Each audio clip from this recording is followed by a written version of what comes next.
Hey YouTube, what's up? And today I'll be showing you HDR photography. Let's get started.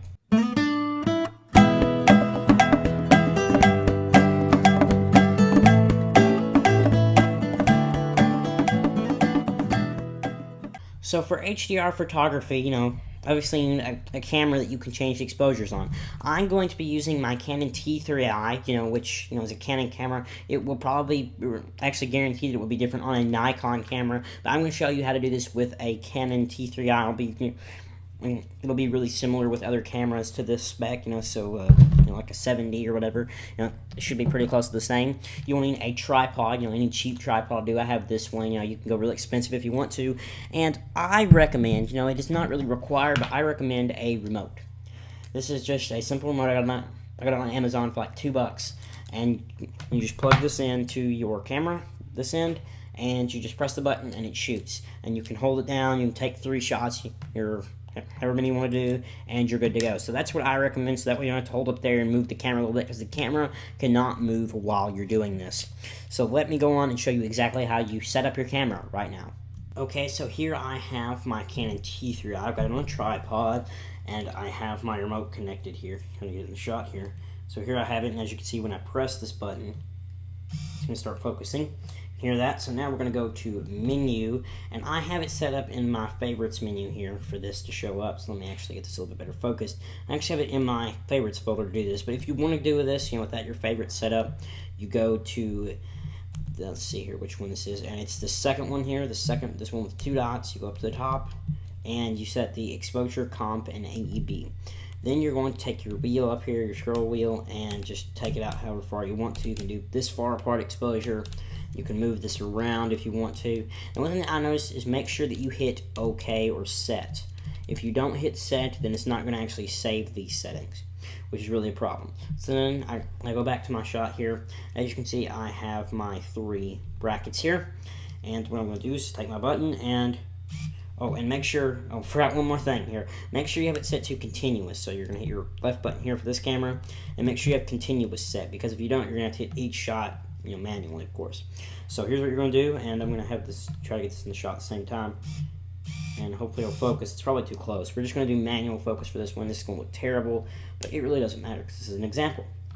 So once you get it all focused in, you hold down your button, you're ready. Okay, so there's your 3 exposures. They're all at different sets, so they're all going to look funny, of course. So this one's going to be really blown out. This one's going to be really, kind of in the middle, and this one is going to be really dark. Or actually, it's the way it's supposed to be, and it's kind of like that, but it's really weird the way it's done that.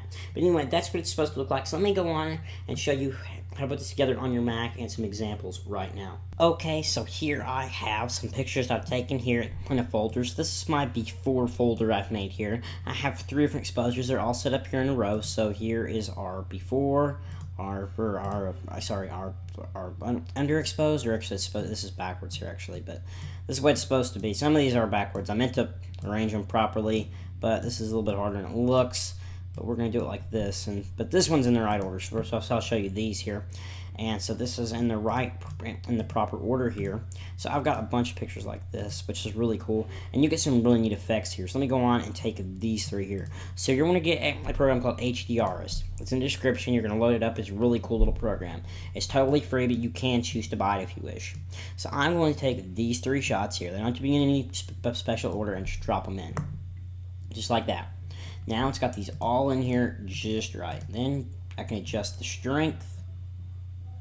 And now we've got a picture. And I've actually already rendered this picture, so here it is. So you're looking at the actual finished image right now. I don't have to open it up and quick look because it'll look funny. But here's the finished image, and it looks really, really cool. I love the way this looks. So that's that. So let me show you another one here. So here is, let's do this one. This one could look really cool here. So here we are, and as you can see, the clouds look really cool here. I can take down that strength some to make it look less cartoony. See, and as you can see, the original shot, would have been really blown out, but with HDR, you can really bring the clouds back in. Yes, I do think, some of the colors do get kind of dull, but then sometimes the colors get really bright, like with that last shot.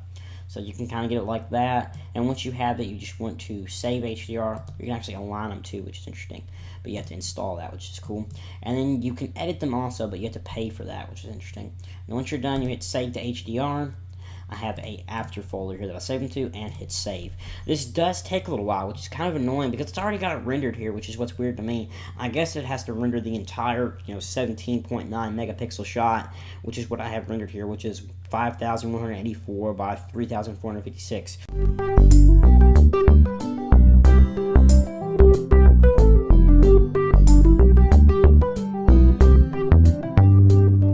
More than half it. Oh, and there it goes. And here is our final image here. Well, now you're gonna open it up a quick look, so you can just go see here what they look like. The only problem I have is that once you're done, you actually have to go in here and remove them. You can do this with just one shot also, which I don't know how this will look. We can test it here real quick, but if I drop in like a regular exposed shot, and you can actually adjust that, and that does look pretty cool, I guess, but it's not near as cool of an effect if it was the full thing. But that does look kind of neat though. So, and it does kind of give it the effect, but it's not the same as if you actually drag in all three images and get a an awesome exposure like this. So that is that. Let's remove these, and let's do one more here. I think we can do this one. Actually, I haven't seen what this one looks like yet, so we'll find up here. And I don't really find that when the shrink's turned up too high, like this, it kind of does look kind of funny. So if you take it down just a little bit, and you kind of get those clouds. I like having the sky really bold. So, kind of like that. This isn't the best example. I like my other example better. But you can get some really, really interesting shots. Mainly outdoors. I'll try to indoor here, and I'll show you what it looks like here. And it just looks awful. This isn't really for indoor photography.